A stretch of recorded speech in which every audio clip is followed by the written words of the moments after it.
嗨，大家早！2024年1月12号，现在是早上的5点28分。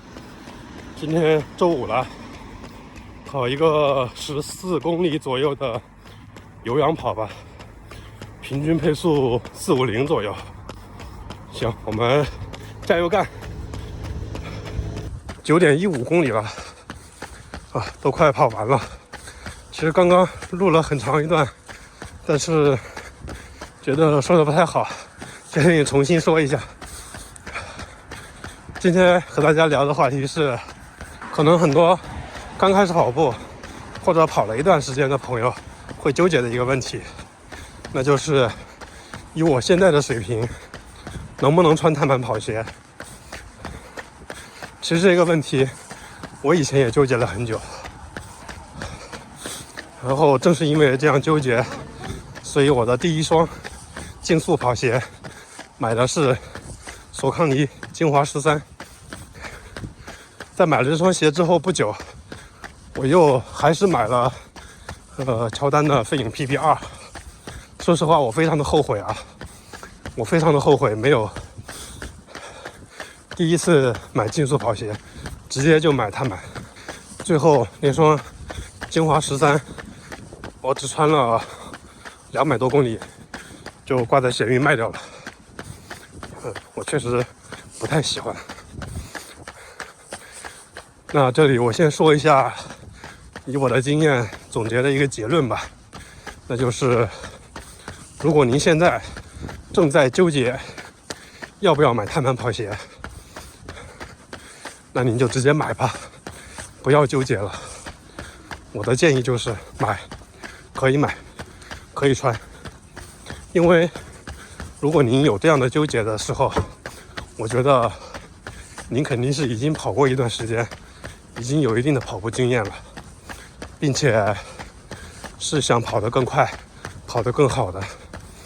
在这样的情况下，我觉得您是可以有，不说有能力去驾驭一双碳板跑鞋吧，至少您有想去驾驭它的心。然后我再分几点来聊一下关于这个话题。第一点就是碳板跑鞋的定义。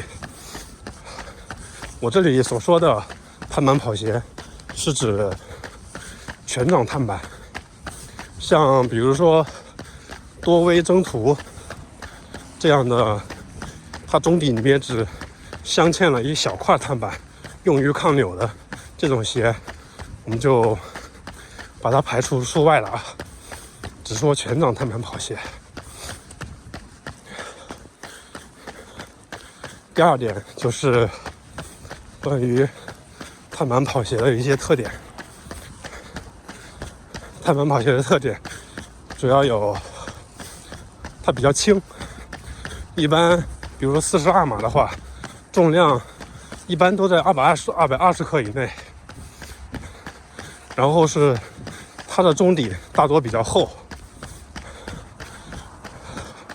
再就是它的碳板刚性一般都比较强，还有就是它的稳定性一般都比较差，因为为了减重嘛，所以它的不管是鞋面啊还是港宝那一块都会做一些简化。说完了碳板跑鞋的定义和特点，再来聊一下我们大家普遍对碳板跑鞋的一个看法了。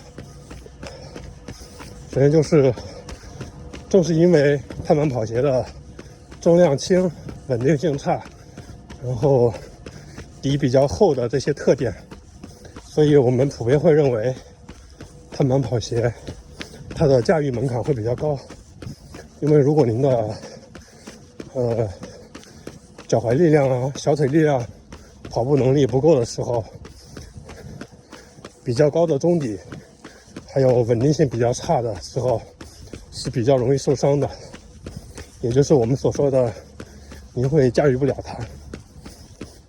所虽然说碳板跑鞋有这样的问题，但是我觉得大家也不用过于的去妖魔化它，因为碳板跑鞋，首先它始终是一双鞋，是鞋的话，它就是服务于人的。我们考虑要不要穿它的时候，首先应该考虑的是它合不合脚，穿着合不合适。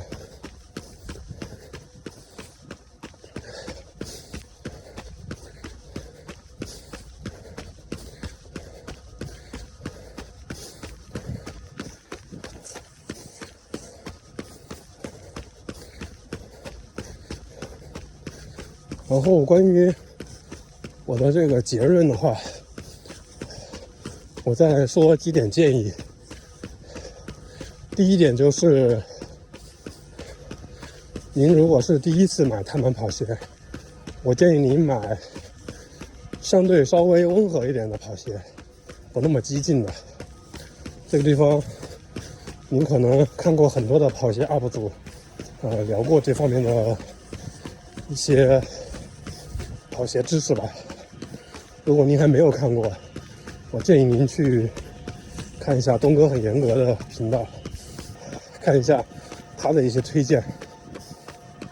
然后至于我的话，我在不管是推荐跑鞋，还是说评测跑鞋，我都只会聊我穿过的跑鞋。我没有穿过的，我觉得我是没有资格去给您做推荐的。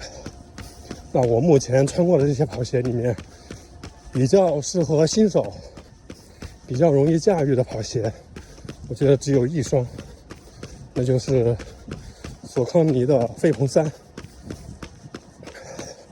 这双碳板跑鞋是我穿过的所有碳板跑鞋里面，我觉得驾驭门槛最低的，非常适合新手去尝试。它的中底回弹性能很好，它的稳定性也非常好。除了它的前掌的鞋楦偏窄，这也是我卖掉它的原因，因为我的脚比较宽，我穿那个鞋前掌会有点挤脚。然后第二点是建议您在跑步的同时去做一些力量训练，锻炼一下我们的脚踝和小腿。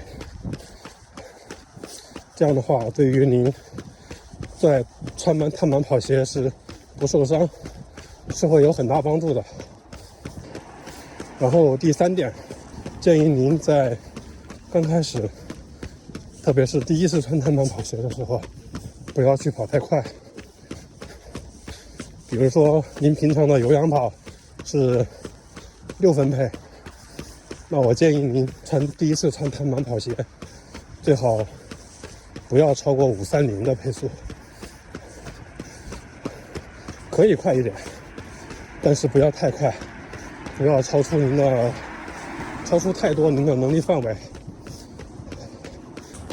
当您在穿着碳板跑鞋跑了几次之后，适应它之后，您就可以去尝试一下用比较快的速度去穿着碳板跑鞋去跑，这样的话相对会比较安全一些。再就是什么时候穿碳板跑鞋，我觉得是当您想跑得更快的时候就可以穿碳板跑鞋。这个地方的快，我觉得它是相对的，因为我们每个人对快的定义是不一样的。比如说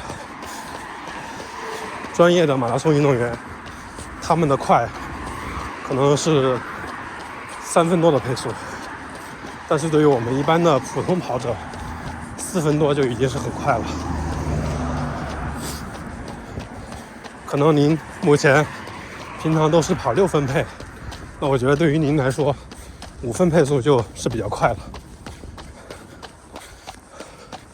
所以就是当您想基于自己平常跑步的速度跑得更快的时候，我觉得就可以穿碳板跑鞋。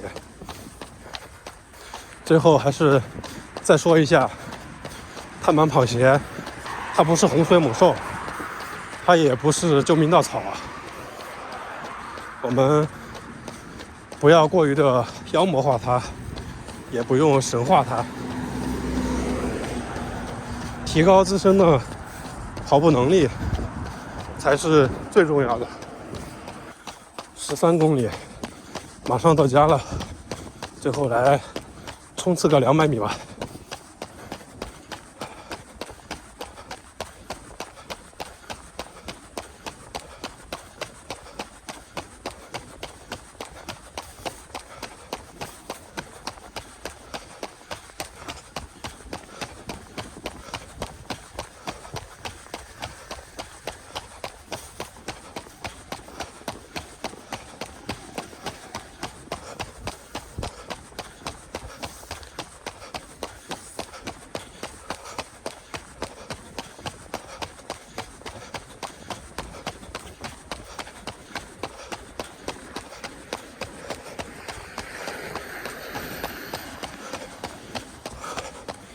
结束。今天冲的有点轻松啊。跑完了，13.5公里，平均配速443，用时1小时03分52秒，平均心率138。今天关于能不能穿碳板跑鞋这个问题，其实聊得比较碎，可能也聊得不是太透彻吧。因为之前写了草稿，但是实在记不太住。